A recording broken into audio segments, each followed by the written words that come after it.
Passo agora os números referentes às investigações desenvolvidas durante o pleito eleitoral pela Polícia Federal. Foram lavrados 245 termos circunstanciados, foram instaurados 469 inquéritos policiais, foram conduzidas para prestar depoimento ou outras atividades 455 cidadãos e cidadãs, foram apreendidos 266 cidadãos ou cidadãs. O valor das apreensões nesse período monta a R$ 2.646.415. Com relação aos crimes, os três principais tipos foram a questão da propaganda ilegal, a questão de produção de informação falsa para fins eleitorais e, obviamente, a obtenção, a proposta de bens, enfim, de compra de votos. Esses foram os principais tipos que resultaram nesses inquéritos abertos pela Polícia Federal. Agora passo a abordar algumas questões mais, eu diria, mais candentes que nos últimos dias têm ocupado a Polícia Federal. E é importante dizer, em primeiro lugar, que a Polícia Federal, ao longo desse pleito, tem três funções, na verdade, duas funções básicas e um instrumento principal. Primeiro, a Polícia Federal faz a segurança de todos os candidatos que requisitaram. No primeiro turno, se não estou enganado, foram 6 candidatos que solicitaram a proteção da Polícia Federal, que tem um departamento já há 2 décadas, há mais de 20 anos, que exercita e faz esse trabalho com muita competência, tendo inclusive uma doutrina brasileira sobre a proteção de mandatários. Em segundo lugar, e chama atenção para isso, cabe também à Polícia Federal a apuração dos crimes eleitorais, sempre, chama atenção para o advérbio, sempre dependendo de requisição da Justiça Eleitoral nos termos da Resolução 23396. É importante chamar a atenção porque muitas vezes nós somos cobrados a conta de qualquer ato que aconteça com pretensa ou com existência de alguma ilegalidade relacionada à questão eleitoral, e a Polícia Federal já abriu inquérito, e a Polícia Federal já está fazendo investigação. Então, é preciso aqui enfatizar, e eu pediria sobretudo aos senhores e senhoras que fazem parte da imprensa, atentarem para o seguinte: contrariamente a outros ramos do direito, no caso da questão do crime eleitoral, só quem pode determinar a abertura de investigação pela Polícia Federal é a Justiça Federal. Vou repetir: no caso da Justiça ou de crimes eleitorais, só quem pode acionar a Polícia Federal é a Justiça Eleitoral, e mais ninguém. Ressalvando a única exceção, que é o flagrante, que esse, evidentemente, pode ser tomado por qualquer cidadão e pode, inclusive, convocar, seja a Polícia Civil, Polícia Militar ou Polícia Federal, ressalvando o flagrante, toda e qualquer outra investigação pela Polícia Judiciária da União só poderá ocorrer mediante requisição da Justiça Eleitoral. Ok? E a ferramenta eu já citei, que é exatamente o Centro Integrado.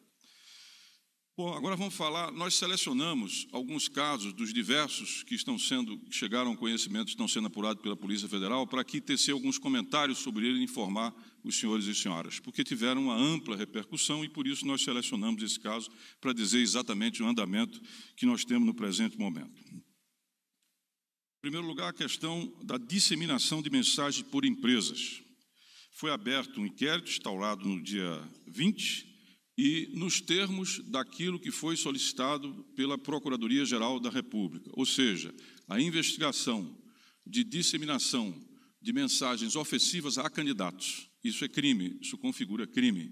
E vamos investigar, a pedido da Procuradoria-Geral da República, as 2 campanhas.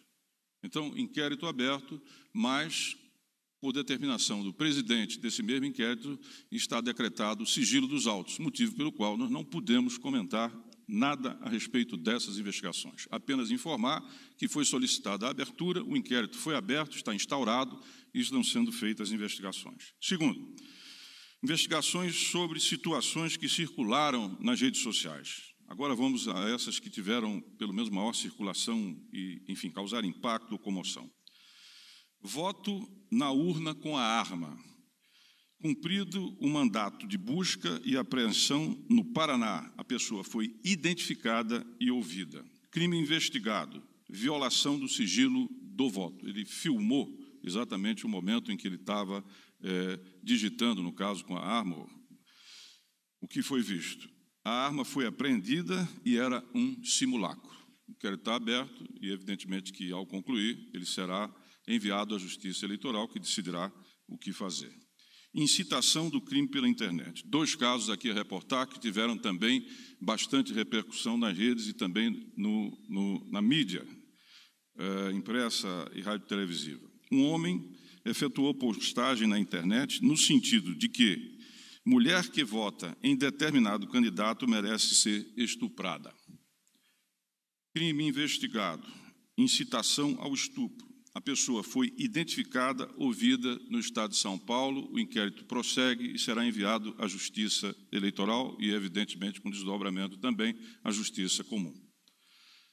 Segundo, mulher jovem grava e difunde vídeo sugerindo o homicídio de determinado candidato. Crime já investigado, incitação ao homicídio, inquérito instaurado na Polícia Federal de Sergipe. A pessoa foi identificada, a investigação prossegue e, como é interior, será enviada à Justiça Comum, Justiça Eleitoral, para as devidas providências.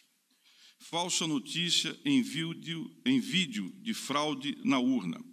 Uma mulher gravou o diálogo e divulga vídeo nas mídias sociais apontando falsamente fraude nas urnas. Foi instaurado inquérito por requisição da Justiça Eleitoral na Polícia Federal do Rio Grande do Sul.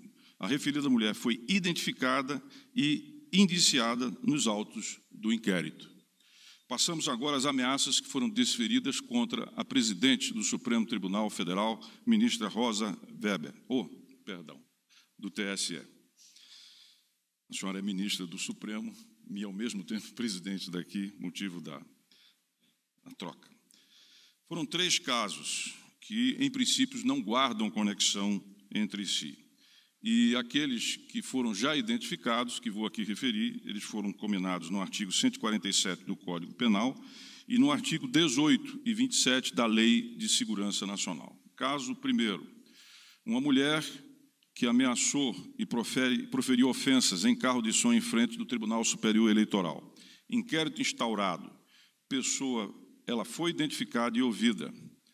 Tentou se retratar, mas isso é algo que compete ao juízo da Justiça, não a nós. O inquérito prossegue e será enviado à Justiça. Caso 2. E-mail enviado ao Tribunal Superior Eleitoral com ofensas e ameaças. Inquérito instaurado. Pessoa, no caso uma mulher, foi identificada e ouvida. Também tentou se retratar. Caso 3. E-mail enviado ao TSE com ofensas e ameaças graves. Inquérito instaurado. Investigação em andamento para identificação da autoria, que se encontra, já se sabe, no Japão. Não se encontra aqui. Também foi instaurado no dia 10 de outubro, na Polícia Federal de Santa Catarina, por requisição da Justiça Eleitoral, para apurar 9 outros casos em que foram denunciados fraudes ou foram conduzidos determinados ou cometidos ou perpetrados crimes eleitorais. Também inquérito e andamento. E, por fim, o caso daqueles 2 PMs aqui do Distrito Federal, que postaram vídeos sobre a ocorrência referente à não emissão de validação da urna que estava vazia. O inquérito instaurado em 10/10, por requisição do Ministério Público Eleitoral, está em andamento na Polícia Federal aqui do Distrito Federal. 2 observações, senhora ministra, para concluir essa minha participação aqui hoje. Primeiro, não há anonimato na internet. Não existe. Não há possibilidade. Todo e qualquer... Isso eu digo porque aqueles que tenham a má intenção de tentar cometer crimes, seja de que sorte for, e particularmente contra a rigidez e a credibilidade do sistema eleitoral, e aqui não me refiro a problemas, a mau funcionamento, a intercorrências, que todo cidadão é importante que faça a sua comunicação, e ela é bem-vinda, mas aqueles que têm o interesse de produzir notícias falsas para levantar dúvidas a respeito da limpidez e da rigidez do sistema eleitoral, é a esses que eu me refiro, aqueles que estão a cometer ou que pretendem cometer crimes, fiquem sabendo que não existe anonimato na internet e que a Polícia Federal tem tecnologia, recursos humanos e capacidade de chegar a qualquer deles, aqui no Brasil e em qualquer lugar no mundo. Nós vamos chegar por requisição da Justiça Eleitoral. E, por fim, dizer que a Polícia Federal encara com seriedade toda e qualquer denúncia, senhora ministra Rosa Weber, que venha a ser levada ao nosso conhecimento, seja através, no caso da Justiça Federal, e seja, evidentemente, de cidadãos que tenham motivos pelos quais fazer a representação. Era isso que eu tinha a dizer e agradeço a atenção de todos e todas.